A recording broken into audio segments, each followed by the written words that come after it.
ladies and gentlemen. Welcome to the Sober is Dope podcast. I'm your host, Pop Buchanan, and I'm very excited to have a very special guest on the podcast today.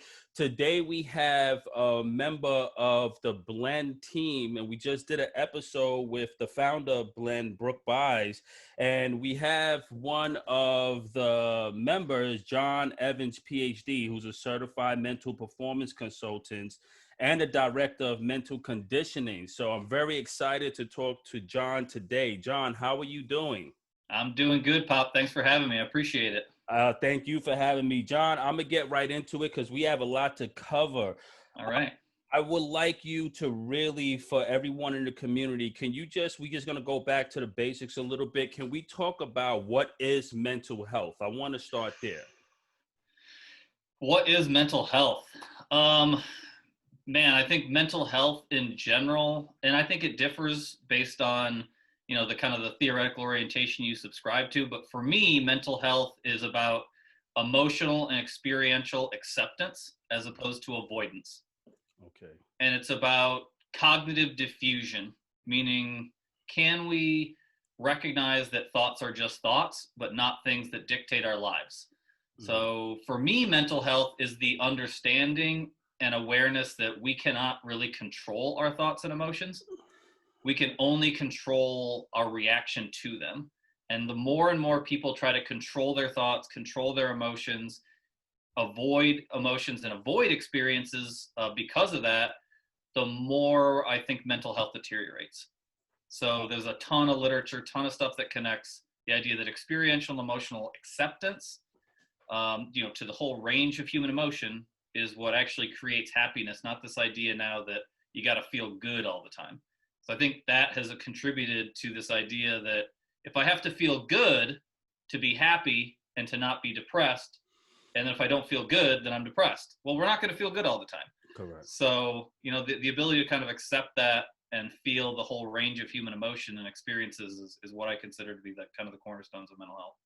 I love that. In my case, and most of the audience of the Sober is Dope community, we have to we have to accept the reality that drugs and alcohol are not going to make us happy. They're going to lead to the trauma, the depression, and the sadness. And once we accept that we can have a natural life outside of addiction, then the healing begins. So I could definitely identify with your approach, and that's very important.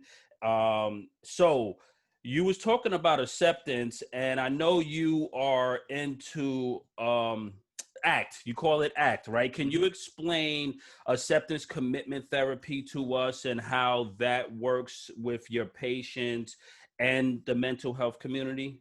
Yeah, sure. And so the two main cornerstones to ACT are experiential and emotional acceptance and cognitive diffusion. And essentially the bottom line is what we're trying to help people do is live a valued life, right? I might be and so my background is in performance psychology. I have a master's in counseling, spent a very short period of time in general mental health field, and then went into sport and performance consulting and counseling.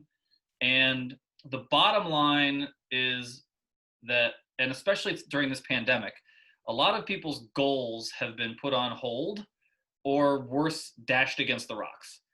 And so without goals, whether it's recovery or football performance or job performance, financial stability, whatever it is, without those goals, people have kind of lacked some direction. And so within ACT, what we do is we focus on values. A value I can do anytime. I can behave in ways that align with my core values, and that's what creates success and fulfillment in the eyes of an ACT practitioner. So our bottom line is living a more meaningful life by pursuing our values, right? And often that doesn't mean comfort, right? Often it is uncomfortable to pursue our values. This morning, I got up at 6:15 to do my workout that my personal trainer designed for me. I was not comfortable getting up. I did not want to get out of bed and do that this morning at 6:15 a.m. Right? But I did it despite thoughts like, I don't want to get out of bed. I don't want to wake up. And the idea that I can control having those thoughts is crazy to me. but that I can separate from that, from myself from that thought, and still get up and do my workout that pursues my values of competition, of connection, of family, and kind of being able to play with my kid and being healthy for a long period of time. So I can pursue my values even without having a goal. Brooke and I both signed up for a triathlon that was supposed to happen in June. Okay. That obviously got canceled. Yes. So without that goal, do I then lose direction? So ACT would tell us, find your values and figure out ways to pursue those values and make what we call towards moves that move us toward our values as opposed to away from our values. And when we have thoughts and emotions and situations that come up that are likely to move us away from our values, we have to be able to diffuse from that, accept those emotional states, and still be able to make decisions that move us in a value direction. That's the essence of ACT. And it incorporates a couple of different components, mindfulness being a huge component of that, in order to live a full, meaningful life based on our values. I love that. I love that. And one thing that stood out to me is being mindful of the negative thoughts. And you have a lot of different categories, life decisions, how people deal with life decisions, their body image, relationship problems, family conflict, career stress, financial worries. These are the things that kind of plague people, and it sends this anxiety and depression out.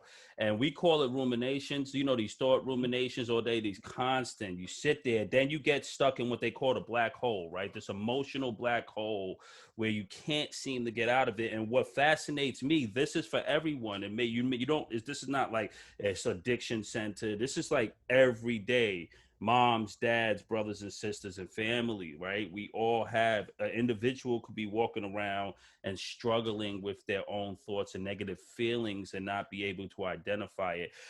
So I love that. How do you, and to get people connected to these values and these feelings and emotions, you have a few techniques. One of them you said was mindfulness, meditation, breathing exercises.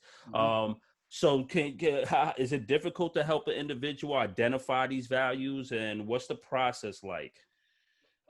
Well, I use a big deck of cards called the Life Compass cards, and it's a cool way to do it. You have to be in person, so I've had to use like value, like language banks for a while. But best thing is to be able to use these cards, and you go through a series of questions and prompts and help them, sometimes in a very uncomfortable process, to kind of whittle down this list of like 100 values down to 5 to 7.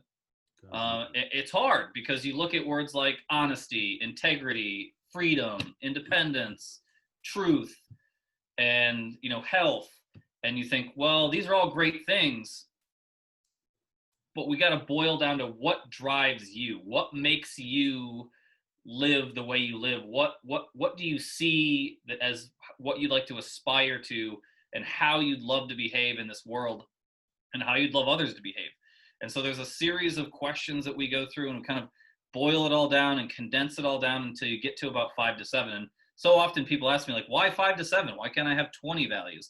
Well, one of the reasons is that one of the ways that I believe that genuine anxiety really takes a hold of us is when we have value conflicts. And so if I got 20 core values, I'm going to have value conflicts a lot. Right? So 5 to 7 values really distills it down to, look, if I have the value of friendship and integrity, and I have a friend that does something that's not aligned with integrity, I've got a bit of a value conflict and an anxiety created there that says, okay, which one am I going to prioritize in this situation? And it should be contextual, right? It shouldn't be every time integrity wins and every time friendship wins, but that's just an example of where we can run into really, really big anxiety based on these value conflicts. So we distill all these down, but the next step is, what do I do with them? Correct. Right? I got to find a way to make these values actionable. So if I've got a value of openness, competition, connection, those are 3 of my core values, then I need to find behaviors that I can search out every day to align myself and move myself toward that value. The value becomes a cardinal direction, right? You can't accomplish a value. Correct. Right? I could walk west on this earth forever and never reach west. Yes, that's right. right? That's deep. That's But deep. I can always go west. And I Yeah. know that if west is a value of mine, then I'm feeling fulfilled and energized and good about that journey. I love that because it gives, it's like a compass for people, to get into a place where it's a direction where you could have some feedback and value in. Like for me, I have being in recovery, I have to have structure. I have to stay what my west is sobriety, right? And some days it's going to be hard, some days it's going to be impossible, but I know as long as I get through that day, then I feel accomplished. And that helps me a lot, put things into a healthy perspectives. Well, honestly, Pop, if you don't mind me kind of just giving you some feedback on that, I would say that sobriety is your like San Francisco. If I'm going west, Yeah. right? But Yeah. it's perseverance, family. I don't know what drives you Yeah. to keep moving west, but Yes. whatever it was that you finally you said, man, I've got to be sober. This recovery thing is something that I need to do as a part of my life. Something drove you to that, whether it was family or job or finance, whatever it was. That's that cardinal direction that continues to drive you toward and keep you on the path on that kind of road toward and always moving toward sobriety, which is, from what I understand, is not just a one-stop shop. It's a every day. There's It's stuff every to be day. done. It's everyday work. And I think for me, my value, when I hit that rock bottom point and I had to make a decision, I valued myself and my life. I didn't want to Hmm. die. And Yeah. I didn't want to live in this low vibration and this dark reality anymore. It wasn't me. It wasn't part of my true self. And it was just so disgusting to be in that realm, right? And when Hmm. I got to a point where I couldn't do it no more, I just said to God, I said I had to really connect to a higher power, but I had to really say, look, I need help, and this is not it. It's not where I want to be. I want to be restored back. I went to college, I graduated, had an amazing career, couple of rough patches, depression, some losses, and then bam, not realizing I was allergic to alcohol to that extent. The alcohol fused with the negative emotions, the loss and the trauma and the pain just led to a bad 2 years. And that almost took my life, and I didn't want to die. So I had to reconnect to that. Hmm. And so many people have to. So that brings me to depression overall. So what fascinates me about acceptance, commitment therapy, and everything that you're doing, and these feelings of being stuck, angry, sad, unaccomplished, people not knowing where to go, it leads them to depression, which brings them to want the therapy, right? Hmm. So I'm a normal person. Let's just say I'm not where I want. So this is the theme that I want to talk about a lot, and I think this is a broad theme for everyone. You're at a point in your life now where you're not quite where you thought you were going to be. You're not quite accomplished. Things are not necessarily going your way. You're not financially where you want to be, and you just Abraham Maslow hierarchy of needs, that self-fulfilling need, right? That we all yearn for. When we don't have that, that leads to real depression, right? Hmm. And this is global. So in your studies and in your case, how does that work for like what would you say to that normal person who just, they seem normal on the outside, but they don't feel accomplished and they just killing themselves and beating themselves up? What advice can we say to them?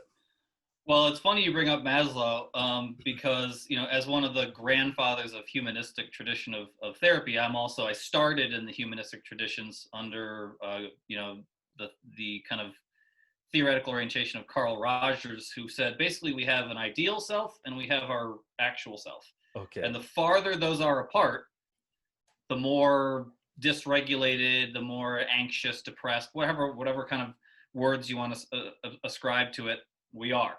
Yeah. So the goal then is, how do we kind of close the gap? And maybe you'll never get here, but Right. how do we close that gap to make your ideal self as close to your actual self as possible, moving you up the Maslow's hierarchy of needs to towards self actualization. And I think one of those things is to fully recognize that, and you brought it up many times, and it's something that it's so hard to get people, especially who've already had therapy, to kind of change this mindset that I don't even deal in an ACT. We don't really deal with positive and negative thoughts or emotions, right? Okay. We deal with, is the thought helpful or unhelpful? Is this emotion helpful or unhelpful? When I played soccer in college, and my wife now, who was my girlfriend at the time, watched me play in an alumni game back where I went to undergrad, and after the game, she was like, I don't know who that angry man was on the soccer field, but I don't really know if I liked him very much. And what I said was like, look, anger and kind of aggression and elevated, physiology is how I played soccer the most effectively. Okay. That's not my life. And anger, this negative emotion, was very helpful and facilitative for me playing soccer. So in other words, the context is what determines whether a thought or an emotion is helpful or unhelpful, workable or unworkable. There is, it's one of the parts of mindfulness and ACT that we're trying to get out of people, and this is the advice I would give, is judgment. Judgment. Right? Let's let go of self-judgment. Judgment, okay. And so if I'm going to continually, if this is what I'm feeding myself, Pop, all day long, is that I got all these negative thoughts and these negative emotions, and then that's what you talk about, the rumination, and then it spirals down to the black hole, and then the next thing you know, you're depressed. Yes.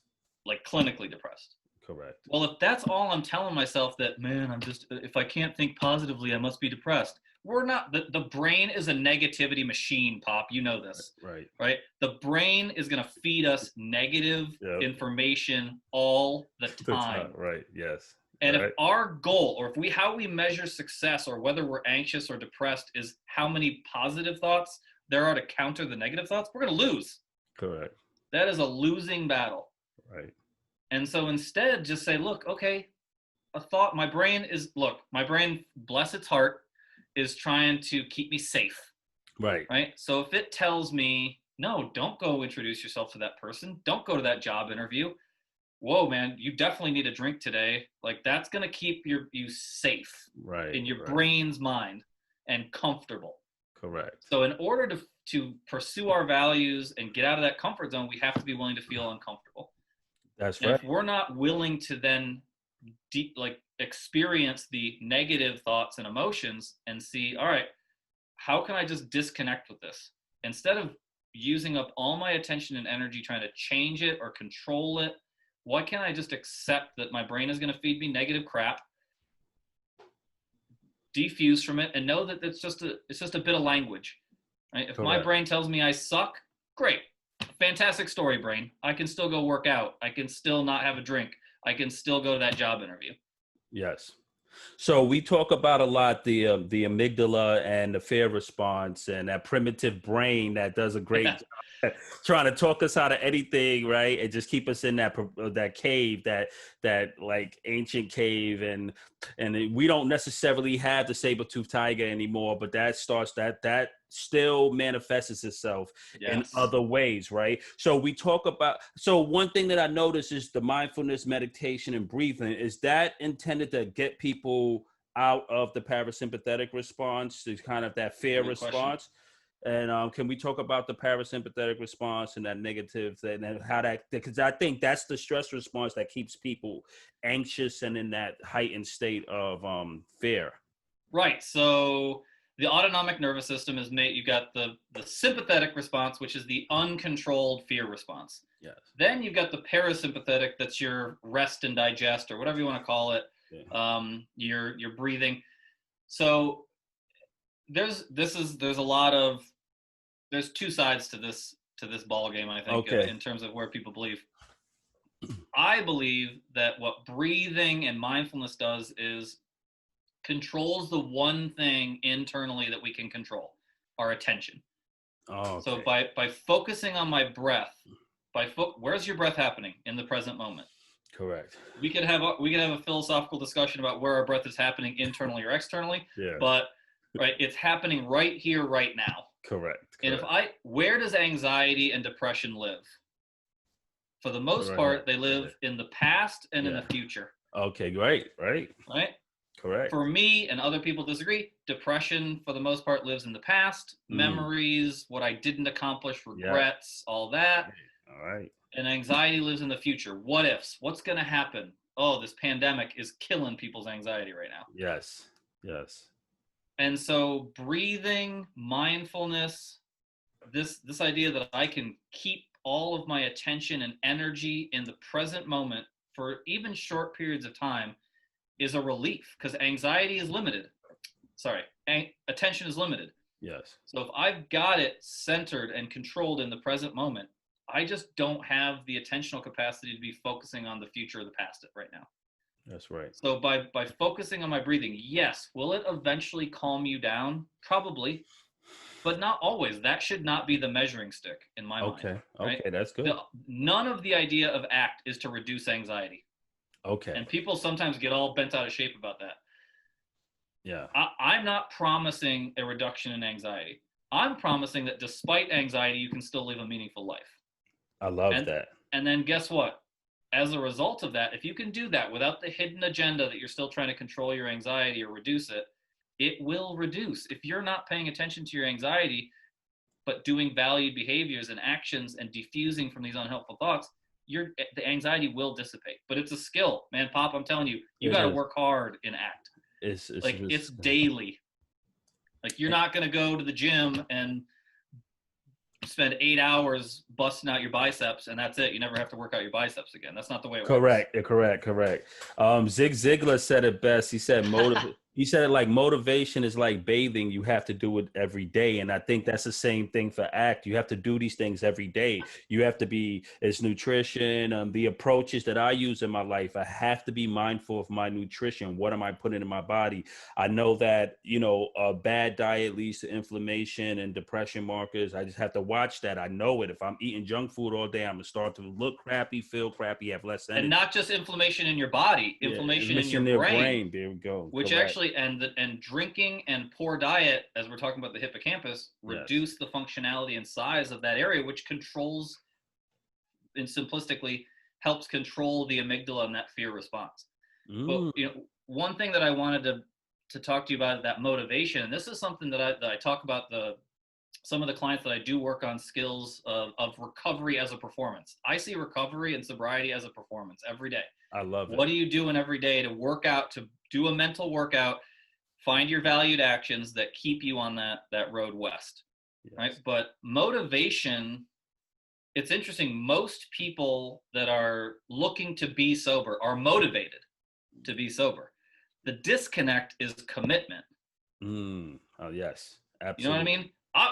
I've never met a person yet, I'm sure there are, but if you're seeking therapy or help, you've recognized that you are motivated to stop drinking. You are motivated to stay. What you can't get to yet is the commitment piece. Yes, correct. And so what ACT does is it helps build a set of skills that lead to committed action toward whatever values, whatever goals that you have.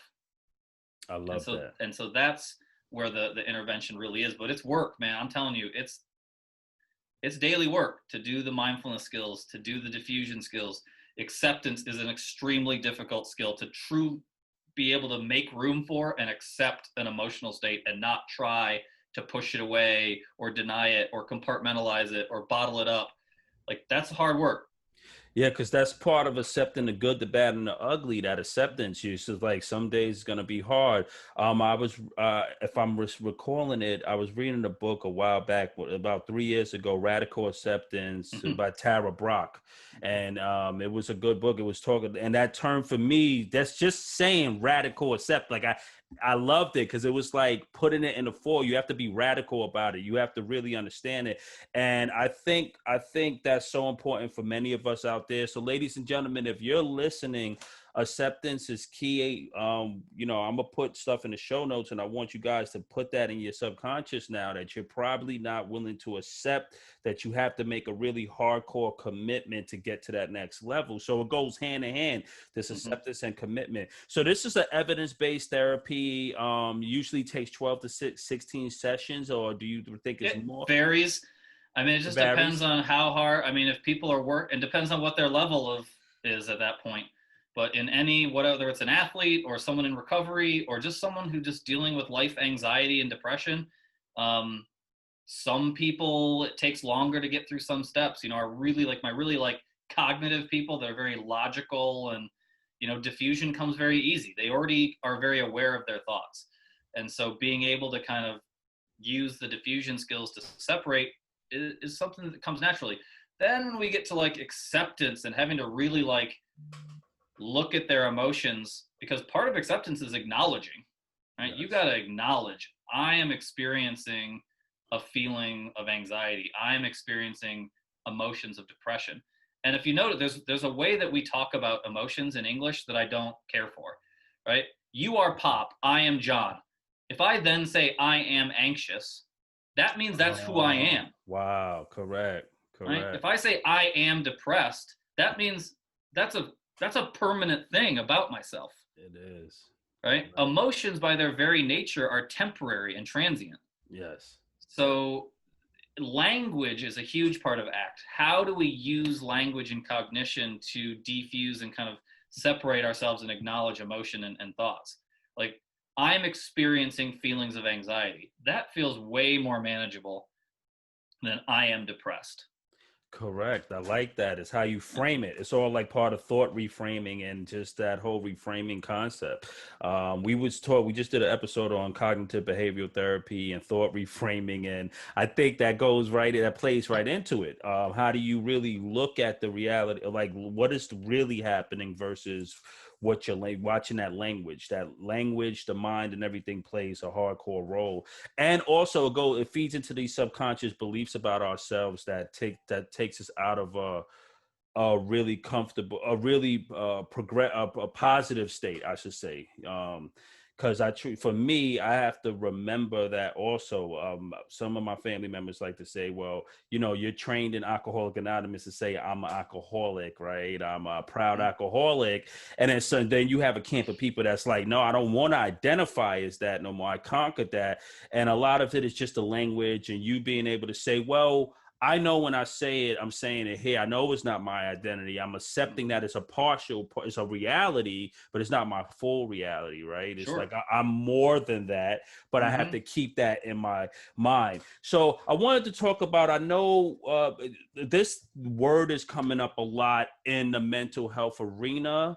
And maybe you could give us some insights on it. Trauma, right? What comes to mind when you're dealing with mental health, your patients, trauma overall? Like, how does trauma play into depression, anxiety, and these things? Well, and that's a tough one for me, especially with ACT. And this was something I learned. I spent about 5 years working with special operations at Fort Bragg, North Carolina, in the Army. Wow, that's cool. That's cool. And most of it was performance based, right? Just trying to get them to perform better at whatever task and specific job they had. But one of the things that I had to really make clear was like, listen, I care about your life experiences and what has happened. Right. But our focus is going to be in the present.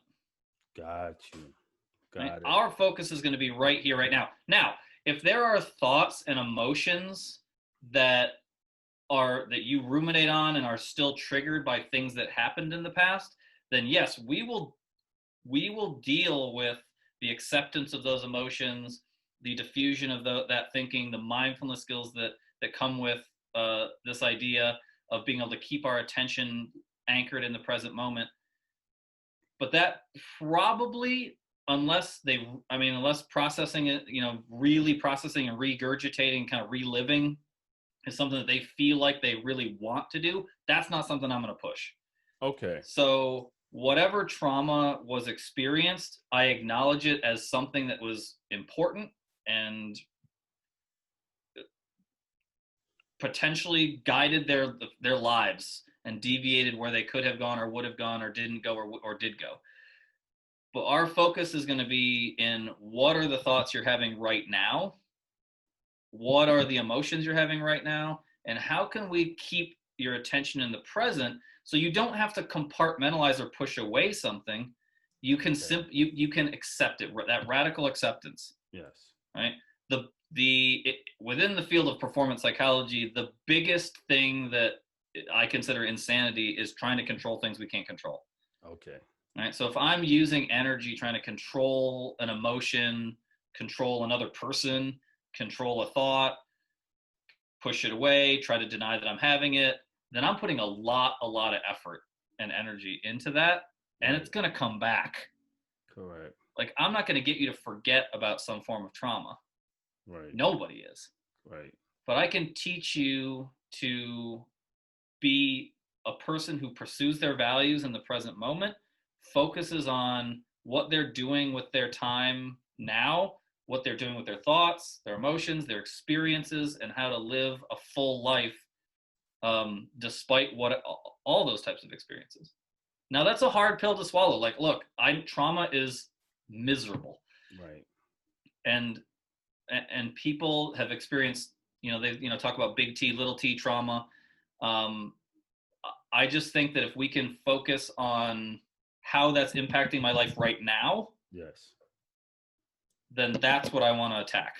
I love that because I will go like, for me, like, one form of trauma for most people is relationship trauma. Maybe you're going through a divorce or something like that, but then you really get stuck. Now, if you could Stuck. That's right. where you don't want people, want to get people unstuck, right? And then the best way to do that is to figure out what we could focus on now in the present to help you, the values that can help get you out of being stuck, which is beautiful because now we have a direction in which we're going. We're not just staying in one place, right? Because you can sit there for 3 years talking about the trauma, how it's making you feel and stuff, which is important to some degree, but it's also important to be able to just shift the focus at some point.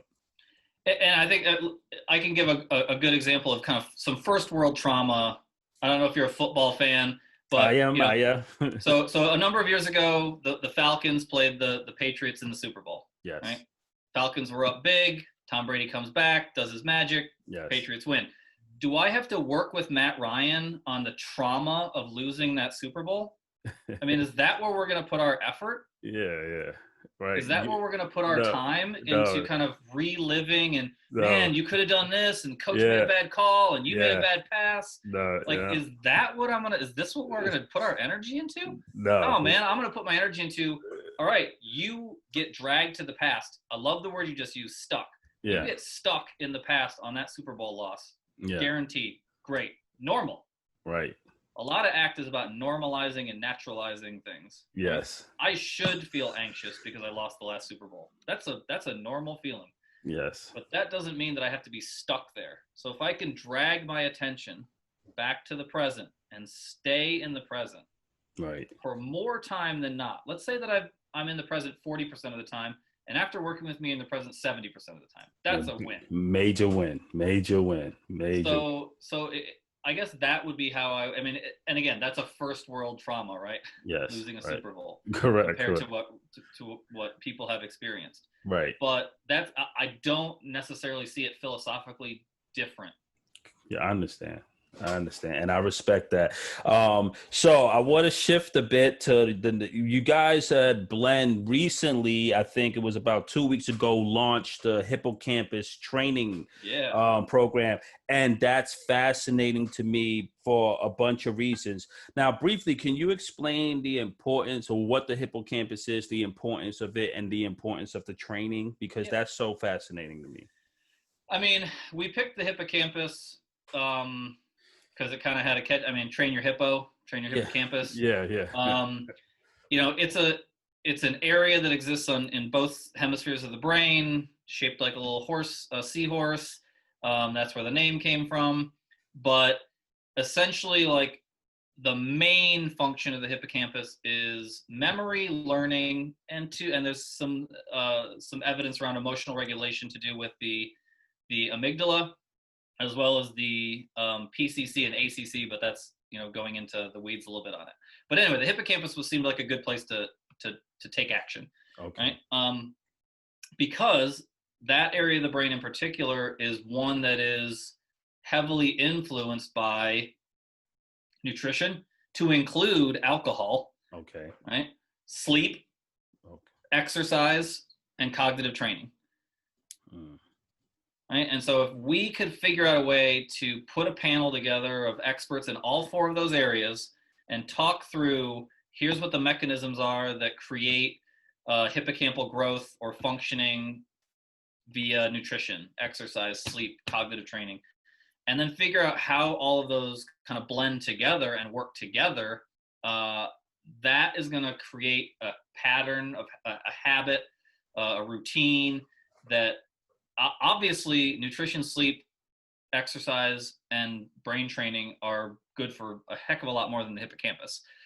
But if I can focus on that and say, hey, by doing this, I can improve my memory, I can slow cognitive decline, I can learn more skills more effectively and efficiently, and I can just function at a higher level and regulate my emotions better, I feel like that's something everybody can get on board with. Yes, absolutely. And so, by combining those 4 things and seeing where can we put in little interventions, nothing life altering, but like Brooke, for example, she led the piece on sleep. Don't bring your phone into the bedroom. Yes, correct. Leave screen time out, not only based on like the blue light and all that goes into your eyes, but also the content. I mean, right now, especially, people are trolling the news, and then they get the ruminating thoughts. They're trolling social media, and it's like, I'm not good enough, and all that social comparison, and Instagram, and Facebook, and Twitter, and whatever. Powerful. And so what we hope to accomplish is just, hey, here's some small changes you can make in your life that are going to have effects well beyond the hippocampus. But in one area that we can improve is memory, learning, slowing cognitive decline, and emotional regulation. Wow. And people so often think that memory, people say, I have a bad memory, right? Right. I get it. Really, what I would say is I could diagnose 3/4 of those people with bad attention. Right? Bad attention. That's deep, man. I like that. If I'm watching a TV show, but I'm also playing on my phone, right? Like, I'm not going to remember what happened in that TV show or that movie. Correct. That's not because I have a bad memory. It's because my attention wasn't on this thing I was trying to pay attention to. If I'm in math class and I'm trying to learn algebra, and I'm on my phone or I'm daydreaming or off somewhere, of course I'm not going to remember what the teacher talked about. Right. So it has nothing to do with how your brain was able to encode long-term memory and move your working memory into your long-term memory. That's irrelevant if the antecedent to that was you weren't paying attention. But that's not always intentional, right? We daydream. Yes. And our minds wander. It does wander, right? Correct. The average span of sustained attention for a person right now is averaged in at, wait for it, 7 seconds without any distraction. Wow. That's bad. But what we have is these huge periods of mind wandering. Yes. So if we can practice the mindfulness skills, nutrition, all it's sleep, if we can harness all of those skills together to improve sustained attention, but more importantly, reduce those periods of mind wandering, we're going to learn things a lot better. We're going to remember things a lot more vividly. Like when I'm playing with my kid, I want to be 100% there. Correct. In the present moment. Because I will never have a 3.5-year-old again. That's right. I will never have a kid, again, that like is desperately seeking for me to play with him. And if I'm on my phone or I'm reading a book or I'm watching news or something while I'm trying to play with him, I'm not getting in as much as I can out of that experience. It's like getting a massage with a wetsuit on. Right? Correct. I'm just not getting what I should be getting or could be getting out of that. Correct. Wow. Thank you for that so much, because that phones is a gift and a curse sometimes for some people. And even for me, I realized that my efficiency and productivity is diminished because the brain wants to focus so much, like it really does. If you keep distracting it, one new task, every tab, I'll go ahead and this app, and this person, and then I'm talking to this person. After a while, your mind just starts to get scrambled and it shuts down a bit. And I've been mindful of that. Like if I'm working on my YouTube, work on YouTube. If I'm doing the podcast, to make sure I'm all in, right? Because there's times where I was recording a podcast and then a ding will come on the phone and I'm like this, and I realize you're live. You have to stay focused, right? And that's important. Let me ask you a question about memory, because I have a person in my life that they mean a lot to me, right? And I was talking to Brooke about this a bit. They have genetically Alzheimer's is in their family. So they deal with that, and they have this fear, and that they're at an age now where they're starting to feel like maybe they're seeing that mental decline. But this is the thing: this person does everything right. They have a great diet. They're on they lost a lot of weight. They're on a good healthy ketogenic diet. Takes all their vitamins, sleeps really well. Lives just a really normal life. And I'm trying to figure out, I don't want them to get on that medication that they give people. They want to give them some type of epileptic medication, which kind of changes their personality. And it's just a bad medication. Like the side effects are way worse than just what they're giving it to them for. So I was thinking when I was thinking about the hippocampus, that's part of the brain that maybe could be improved to help. Is there any link with the hippocampus training and probably reducing symptoms of Alzheimer's in people who's genetically disposed? Well, that's where you talk about that other 25% that's not just an attention issue, right? I mean, there's no escaping genetics sometimes. Right. I think what I would say to that is new research has suggested that certain sleep patterns and healthy non-alcohol, I mean, I'm sure this person's not drinking, but non-alcohol induced sleep it clears a toxin out of the brain that has been linked to Alzheimer's. Okay. Right? So, and there it goes. It's a lot more complex than that, but essentially, but sleep is a key factor. Exercise is a key factor. Okay. And then cognitive training is a key factor to the point. I mean, I'm sure you've heard of like Lumosity and some of these other light therapy, right? So Lumosity is like this like brain training app. Okay. Right? You do these different like memory games and stuff like that. And what I would say to that is that Lumosity is like having a good stretch, but it's not building muscle. Got it. As it relates to memory. Correct. How do you build memory muscle? Well, that's where the mindfulness skills come in. Got it. Right? That's where the meditation, mindfulness, these are, things that are related to things like neuroplasticity, the ability to create new pathways in the brain. So one thing is to create habits that deviate from your routine norm, right? And I mean, and this could be as simple as you put your right shoe on first. For the next week, put your left shoe on first. Right? You drive a certain way to work, drive a different way to work. Right. You brush your teeth with your right hand, brush your teeth with your left hand. Wow. And so by doing some of these different things there's this kind of fascinating study they did of London taxi drivers, and they found that their hippocampus, functioning and size of their hippocampus was significantly bigger than some people in more of the general population, because they were having to remember all these complex ways through London and, different ways. There's traffic here, so I'm going to take this way. And so their brain was constantly having to create new pathways in terms of just geography and maps that helped, grow the hippocampus. Okay. So, anything that gets us out of our kind of rote memory routine that makes us be adaptable and flexible in our thinking is something that can help that neuroplasticity. I love it. That's so much value there. I mean, we really needed that on the podcast today. Thank you for bringing it. You brought it today. And that's inspirational because it gives people hope. And that's what we want. We want hope to know that we could make little changes in our life. Some people might think, okay, I have to go spend a lot of money, not realizing that you could just brush your teeth with a different hand and just do something different. Get out of your comfort zone and challenge yourself a bit. That's what I always try to learn something new every week. I'm like, I force myself. I'll go on YouTube and I say, okay, I want to learn how to build the cabinet.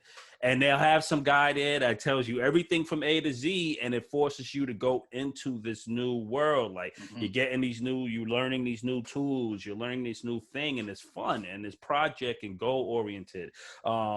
You know, John, this has been so insightful and so informative. Any other therapy approaches that you use in your practice? I know you talk about the performance. Any insights on your performance approach that leads to a bigger tips that you know, is any general tips or anything that you learned in studying performance that we could apply to our everyday life? Yeah, I think I would highlight two things. One is that attention is controllable, right? All right. But any coach or parent who's told their kid or a player, hey man, just focus, that's like asking somebody to change the spark plugs in a car. Like Okay. you can't just tell them, like there's skills. This is a skill. Got Some it. people, yes, have a higher natural propensity for it than others, but there's little thing we have to learn how to control our attention. And if we can control our attention from being in the past, from being in the future, then we are going to do skills more effectively. We're going to get more, life is more vivid. We can even find enjoyment in things that are mundane, whether it's driving or working out or sitting in class. Like we got to learn to stay present. And then the other thing is like real happiness is the ability to experience the whole range of human emotion and still have a productive day where I've pursued my values and living in alignment with my values. It's not having to feel good all the time. That is such a garbage way of telling someone, like, if you're not feeling good, then you're not happy. But that's what Facebook is telling us. That's what Instagram is telling us. Like with all these fantasies, this Facebook fantasy Yes, that I correct. have to feel good to be happy, right? Right. We need to be comfortable being uncomfortable and feeling anxious and feeling depressed some days, but knowing that it's temporary and that we can still pursue our values. So Wow. Well, John, thank you so much for that. And ladies and gentlemen, we got it all today. That's enough to take us through the year. We got John, thank you so much. So before you go, can you let everyone know where they could reach you and a little bit more about how they could find you if they want to reach out to you for any speaking engagements or anything yeah, like that? yeah, you can find us on Instagram at Blend Health. My email address is John Evans, JOHNEVANS at blendhealth.com. Blend is just BLND. Um, and you know our website is up, you know, www.blendhealth.com.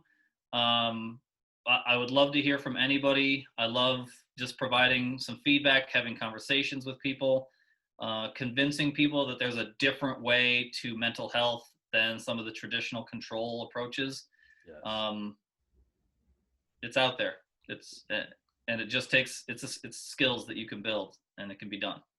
Thank you very much, John. And for everyone, you guys know that Blend is an integrative approach to mental health and performance and recovery. And the Sober is Dope podcast are friends with the Blend family. John, thank you so much for blessing us on this Monday morning. God bless you and your family, and have a wonderful day, my I friend. And thank appreciate you. that, Pop. Thank you so much for having me. This was fun. All right, likewise. Take care, my friend. All right. All right.